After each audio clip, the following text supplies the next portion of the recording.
নমস্কার, কেমন আছো সবাই? দীপ্তি স্ট্রিমের নতুন একটি ব্লগে তোমাদের সকলকে স্বাগত জানাই। হ্যাঁ বন্ধুরা, আজ একটু সকাল সকাল বেরিয়েছি। এখন কটা বাজে জানো? এখন বাজে সকাল 8:30। আমরা 8:40 কাটোয়া লোকাল ধরবো, যাবো একটু কালনাতে, নেমন্তন্ন আছে। এই যে আমি আর আমার বোন বেরিয়ে এসেছি, আরও বান্ধবীরা আসছে। আর দেখো না, সকাল সকাল সূর্যি মামা উকি দিয়েছে। এখন তো সূর্যি মামা ঘুমোতেই চায় না, 5টা 5:30টায় উঠে পড়ে। আর এত আলো দেয়, সে আলো ঝলকানিতে আমরা অস্থির হয়ে যাচ্ছি। তার জন্য পরে নিয়েছি সানগ্লাস। ভাবছি ছাতাটা খুলবো কি খুলবো না, যাক এখনই স্টেশনে যাব। আর এই যে চলে এলো আমাদের বান্ধবী সুপর্ণা ওর মেয়ে, ওরাও যাবে আজ আমাদের সাথে। আরও এক বান্ধবী আছে, সে হচ্ছে নূপুর। আর আমার বর আসছে পেছন পেছন আমাদের ট্রেনে তুলে দেবে বলে। চলো তাহলে স্টেশনের দিকে যাই, ট্রেনটা একটু পরেই চলে আসবে, একটু তাড়াহুড়ো করে তাই যাচ্ছি। কোথায় যাচ্ছি বলো তো? রাধার বাপের বাড়ি।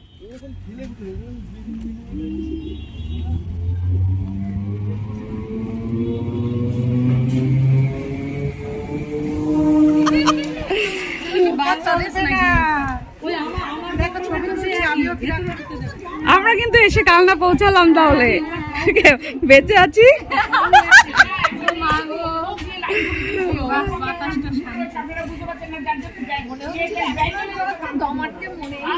শ্যামনগর থেকে কাটোয়া লোকাল ধরে তো এলাম কালনাতে।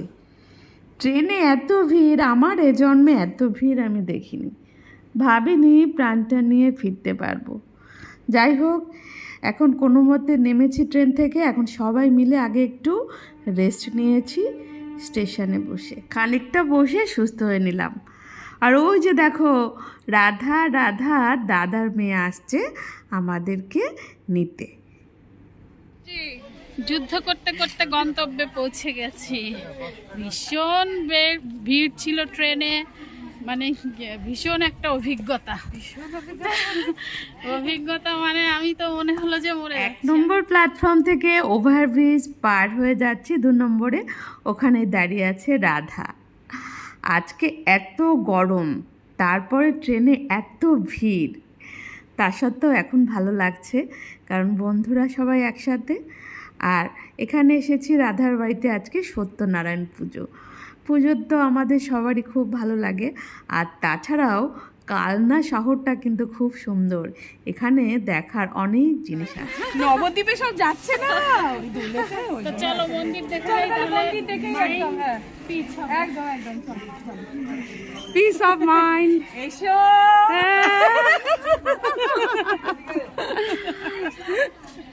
দুই বন্ধুর মিলন, বহু অ্যাডভেঞ্চার করে তারা এক হয়েছে। তাড়াতাড়ি আমরা সবাই টোটোতে উঠে পড়লাম, যা রোদ, দাঁড়ানো যাচ্ছে না এমনিতে।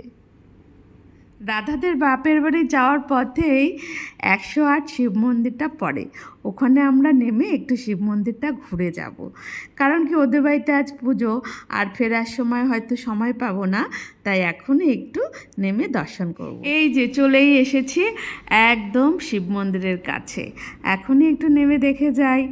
পাশেই কিন্তু আবার রাজবাড়ি, দেখি কতটা সময় থাকে আমাদের হাতে সেই বুঝে। আগে তো শিব মন্দির দর্শন করি, তারপরে দেখা যাক রাজবাড়ি দেখতে পারি কি না।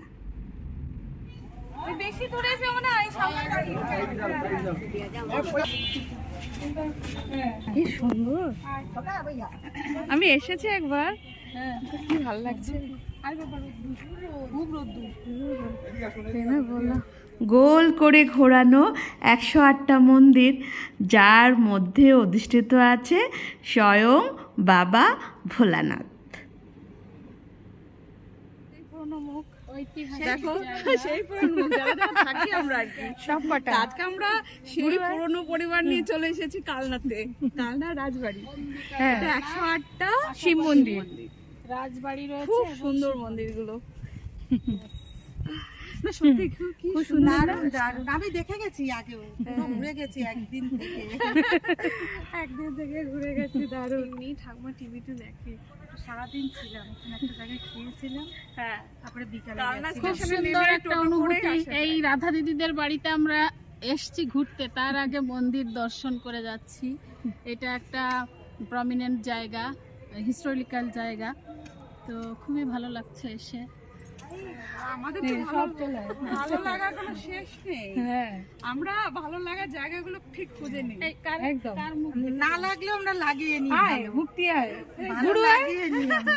সব লাগিয়ে নিই আমরা। সুপর্ণা কোথায়? এই সুপর্ণা কোথায় গেল? না ওই দিক দিয়ে ঢুকেছে। ওই দিক দিয়ে ঢুকেছে। এই 108 শিব মন্দিরের জন্যই কিন্তু কালনা বিখ্যাত। অনেকেই আসে এখানে এই মন্দির দর্শন করতে, তাছাড়াও তো আরও অনেক কিছু দেখার আছে। তবে আজকে এই মন্দির দেখে এখনই আমরা চলে যাব রাধার বাপের বাড়ি, ওখানে আজকে পুজো আছে। আজ তো আমাদের হাতে সময় কম, কারণ আমরা সবাই ফিরে যাব বাড়িতে বিকালের দিকে। অন্য আরেকদিন অনেকটা সময় নিয়ে আসব। অবশ্য বিকালের দিকে আসলে ভালো হয়, রোদের মধ্যে না ঘুরে দেখতে খুব কষ্ট হয়। তার মধ্যে তো আমরা এলাম, শুধু আমরা কেন, অনেকেই এসেছে মন্দির দেখতে।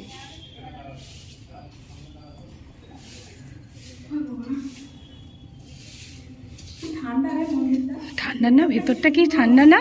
আসলে এগুলোকে 10-15 ইঞ্চি রাত্রি সব। হ্যাঁ, সে আগেকার দিনের তো, রাত্রি তো। ঠাকুর দর্শন করলাম, ছবি টবিও তোলা হলো। চলো এবার যাই, টোটোতে উঠি, আর একটু গেলেই রাধার বাপের বাড়ি। এই বান্ধবী শাড়ি পরে খুব ভালো লাগছে। আমি নর্মাল, আমি এমনি পড়েছি, আমি কিছু করিনি, জাস্ট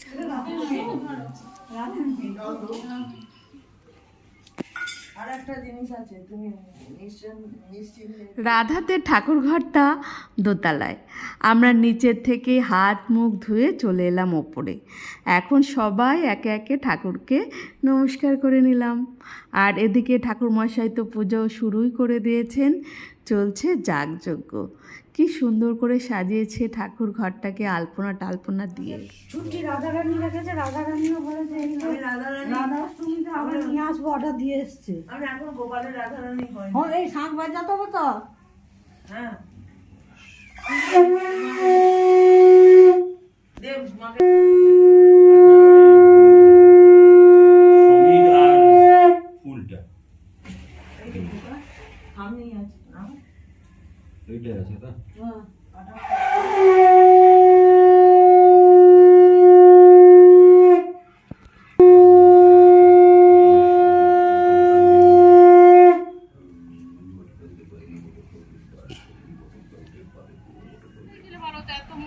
দেখাও খাচ্ছি, খাদক। আমার বর বলেছে উপোস থাকতে, না খেয়ে থাকতে, কিসের উপোসের বদলে কি চলছে? খাওয়া দাওয়া। সকালের খাবারে এখন আমরা খাচ্ছি মুড়ি, চপ আর সিঙ্গাড়া। এই কালনা, মায়াপুর, শান্তিনিকেতন, এখানে দেখি না সকালে চপ সিঙ্গাড়া সব পাওয়া যায়, আবার মুড়ি ঘুগনিও পাওয়া যায়। আমার কিন্তু এগুলো ভীষণ ভালো লাগে। ওপরে পুজো শেষ হয়েছে, রাধা দাদার মেয়ে নিয়ে এসেছে কৃষ্ণ ঠাকুরকে নিচে আমাদের সবাইকে দেখাতে। দেখো তখন তো পরিচয় করে দেওয়া হয়নি। এই যে রাধা দাদার মেয়ে, ওর নাম হচ্ছে বুড়ু।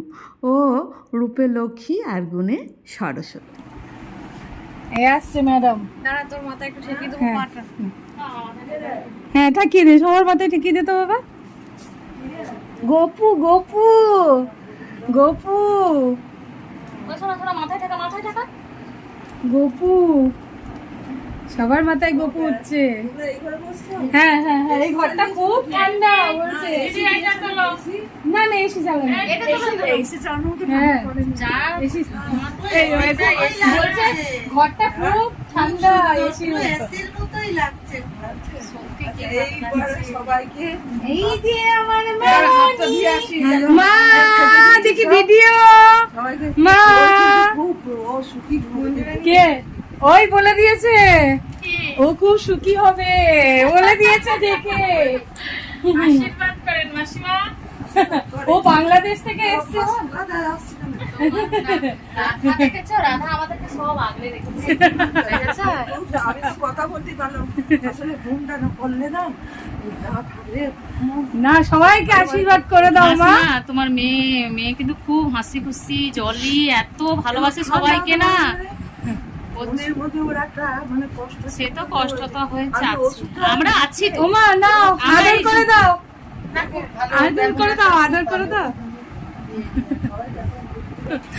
মুক্তি, আমার মুক্তি রানীকে আদর, ওই তো আমার মুক্তি রানীকে করে দাও। মূর্তির সঙ্গে অনেক মিল রয়েছে। হ্যাঁ, হবে তো, দুই বোন তো, দুই বোন তো। মামা তো, কি হলো হ্যাঁ ওই দেখো শাড়িটাও দুজনে এক পরেছে দেখো, আর মুক্তির হাতটা দেখো, তোমার তো ভালো লাগবে। নাও আদর করে দাও। আশীর্বাদ করেন মাসিমা, আমি তো এমপি হইতে পারি। আমার এমপি দলে আমি তো রাজনীতি করি। হ্যাঁ, করো করো যাই যেটাই করো সেটা ভালো ওরে বাবা রে, এই তো। দিদি তুই নারায়ণকে গোপালকে এখন খাওয়াবি না, প্রচুর খাচ্ছে এমনি আমার প্রফেশন হলো শিক্ষকতা করি, পাশাপাশি রাজনীতি করি। আবার ওই রাজনীতি রাজনীতি করতে হবে তো। জলাঞ্জলি না না, জলাঞ্জলি না, এটা ওটাই করতে হবে বাবা, ওখানে না। তাহলে তো মানুষের সেবা করা যায় না। বসো মা, বসো।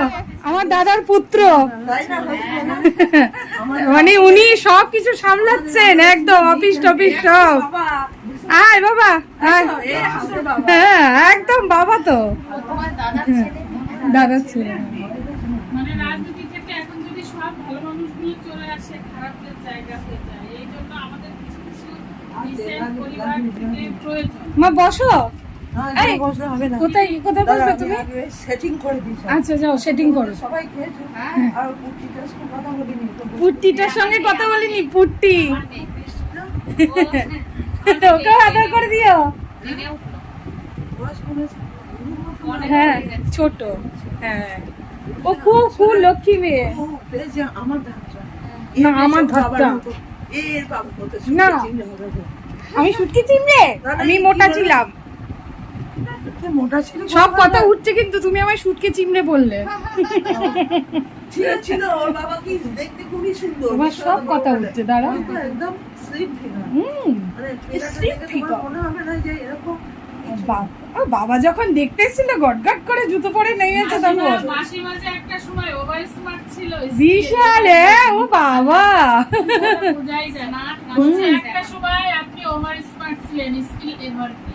ওরে বাবা, একদম এখনো। হ্যাঁ, এই গ্রামে জন্মেছি কিন্তু মা চেয়েছিল গ্রামের ওই এলাকায় ওরকমই মানুষ হবে মাও কিন্তু গল্পে আড্ডায় দুপুর গড়িয়ে গেল। এক খাওয়া শেষ হতে না হতেই আর এক খাবারের সময় হয়ে গেছে। চলো তাহলে এবার খেতেই বসি। আমরা বন্ধুরা যখন একসাথে থাকি সময় কোথা থেকে পেরিয়ে যায়। কথায় আছে সুখের সময় খুব তাড়াতাড়ি কাটে, কথাটা কিন্তু একদমই সত্যি। তো চলে এসেছে দুপুরের খাবার, চলো মেনু বলি। আজকে মেনুতে আছে খিচুড়ি। পুজোর দিনে খিচুড়িটা কিন্তু সত্যিই খুব ভালো লাগে। পুজোর ভোগে যদি খিচুড়ি হয় সেটা আমার কাছে মনে হয় অনবদ্য সেরা। পুজোর খাবারে এখন অনেকেই আর কি ওই ফ্রাইড রাইস, পোলাও অনেক কিছুই করে, কিন্তু আমার কাছে খিচুড়ির ওপরে কোনো ভগবানের প্রসাদ হয় বলে আমার মনে হয় না। খিচুড়ি হচ্ছে শ্রেষ্ঠ। আর তার সঙ্গে রয়েছে আলু ভাজা, আলুর দম, পনিরের তরকারি, পায়েস, চাটনি, পাঁপড়, মিষ্টি, দই। আর কি চাই বলো। তারপরে তো ঠাকুরের প্রসাদও খেয়েছি সিন্নি, ফল প্রসাদ, কত খাবো। আর তারপর জানো খিচুড়িটাকে রান্না করেছে ওই যে বুড়ু। এত ভালো মেয়েটা, ও একা নিজে হাতে, এত ছোট্ট একটা মেয়ে সব কিছু করেছে। মা একটু সহযোগিতা করেছে, আর করেছে রাধার মেয়ে, ওর নাম হচ্ছে মান্তু, দুই বোন একসাথে করেছে। এত ভালো রান্না করেছে খিচুড়িটা, কি বলবো। আমার তো অসাধারণ লেগেছে। সত্যি কথা বলতে কি, মুখটা আমার এমনিতেই ভালো, যে যা রান্না করে সবই ভালো লাগে। আর আজকে সত্যি অসাধারণ রান্না হয়েছে। এতটুকু মেয়ে এত সুন্দর করে যে সব কিছু পরিবেশন করতে পারবে ভাবিনি। আমার মামার মেয়ে বলছিল চলো আমি হেল্প করে দিই, ও বললো না না একদম না, সব আমি নিজে হাতে করব। সত্যি এত লোকের আয়োজন সব নিজে হাতে করেছে। মানুষের ইচ্ছা থাকলে কত কিছুই না সম্ভব হয় না। একসাথে পড়াশোনা, তার সঙ্গে আঁকাঝোঁকা করতে খুব ভালো বাসে আর কি বুড়ু। এত সুন্দর আঁকে, ওর হাতের আঁকা দেখেছি অনবদ্য, আর তার সঙ্গে এত সুন্দর রান্না। তাহলে ওকে লক্ষ্মীমন্ত বলবো না কি বলবো বলো তো? সবাই খুব ভালো, তবে এক একটা মানুষের বিশেষ বিশেষ গুণ থাকে, তারা একটু বিশেষ করেই ভালো, তাই না? আমাদের চোখে আমাদের সন্তানেরা সবাই খুব ভালো থাকুক, অনেক বড় হোক, এটাই তো আমরা আশা করি, আশীর্বাদ করি। তাই সর্বশেষ কি বলবো বলো তো, আজকের খাওয়া দাওয়াটা ছিল একদম অনবদ্য। শেষ মুহূর্তের গল্প চলছে মামির সাথে ভাগ্নির। এখনই তো সবাই আমরা বাড়ি ফিরবো, রাধাও যাবে আমাদের সাথে। হ্যাঁ না রাধা, বলো। বাপের বাড়ির যে স্মৃতিটা অনেকদিন মনে থাকবে। এত ভালো স্মৃতি পেলাম, অনেকদিন এটা মনে থাকবে। তাহলে আমরা হ্যাঁ tata, good bye. Tata, bye bye, see you. সবাই যেও কিন্তু আমাদের বাড়িতে। আমরা সবাই আরো একবার আসবো, আরো একদম আরো বারবার, অনেকবার আসা হবে। অনেকবার তবে অনেকবার। আজকের ঘোরাটা একদম সার্থক। পিছনে থাকো তুমি। ট্রেনে আস্তে আস্তে ভেবেছিলাম চিড়ে চ্যাপটাই হয়ে যাবো, মনে হচ্ছিল আর বাবা আসবো না, কিন্তু এসে যা পরিস্থিতি দেখলাম মনে হচ্ছে বারে বারে আসতে হবে। আমি আস্তে আস্তে কি দেয়ালে ঘেসে যাচ্ছি? মাসিমার ভালোবাসা তো সবার ভালোবাসা। হ্যাঁ এই দুজন এক রকমের শাড়ি পরেছে, হ্যাঁ, ভালো করে লক্ষ্য করবেন। দুই বোন, দুই বোন তিন একসঙ্গে। বোন বলা চলে, দেখো শুধু হ্যাঁ একই একদম style। একই শাড়ি। মোটামুটি শাড়িটা নেই। আর আমাদের আজকে পুচকি রাজন্যা রাজন্যা, আমাদের লক্ষ্মী সবার মেয়ে, মেয়ে। আমাদের সবার মেয়ে। হ্যাঁ আর এই যে আমার মেয়ে, এই উমা বলছে কোথায় গেছিস আমাকে চিনি না। এই রে, এরপরে ওকে নিয়ে আসা হবে। আর ও টোটো দেখি এবার, হ্যাঁ ছেড়ে দেবে, আবার চলে আসবো। কোথায় রে? এই ছেড়ো না আসছি।